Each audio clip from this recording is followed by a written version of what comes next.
Hello everyone.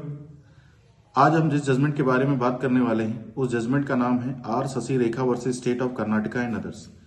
ये basically जो section है वो 306 आईपीसी से रिलेटेड है, अबेटमेंट ऑफ सुसाइड।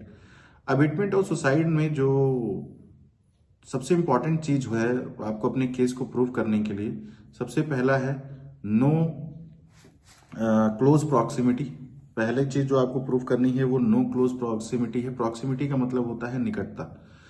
यहाँ पे निकटता का सेंस क्या है? इस केस में क्या होता है कि जो विक्टिम होता है, जिसकी डेथ होती है, वो अपने एक सुसाइड नोट लिखता है और सुसाइड नोट में ये लिखता है कि कुछ लेनदार जिनसे उसने पैसे उधार लिए थे वो कंटिन्यूअसली उनसे पैसा मांग रहे हैं। और उसने सुसाइड नोट में लिखा कि उन्होंने पैसा जो जोर जबरदस्ती से मांग रहे हैं वो लगभग 1 महीने की बात थी, जो पुलिस इन्वेस्टिगेशन में निकल के आई। तो सुप्रीम कोर्ट ने ये कहा कि जो पैसा मांगने की बात, जो पैसा मांगने की डेट थी और सुसाइड करने की डेट में बहुत ज्यादा दिन का डिफरेंस है, लगभग 1 महीने का।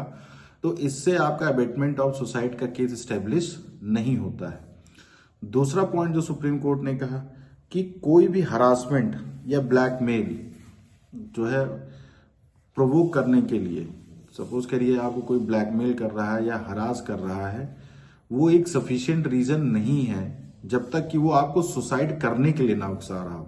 जब तक वो क्लियरली आपको ये ना कह रहा हो कि नहीं जाके तुम मर जाओ या जो है तुम इस दुनिया से चले जाओ, या कोई भी ऐसी चीज जिससे ये निकल के आए कि हाँ वो आपको मरने के लिए ही उकसा रहा हो, तभी वो अबेटमेंट ऑफ सुसाइड का केस बनेगा। अदरवाइज वो अबेटमेंट ऑफ सुसाइड का केस नहीं बनेगा। सुप्रीम कोर्ट ने इस बात को ऑब्जर्व करते हुए अक्यूज को जो है एक्यूट कर दिया था, एक्यूटल कर दिया था। Thank you so much.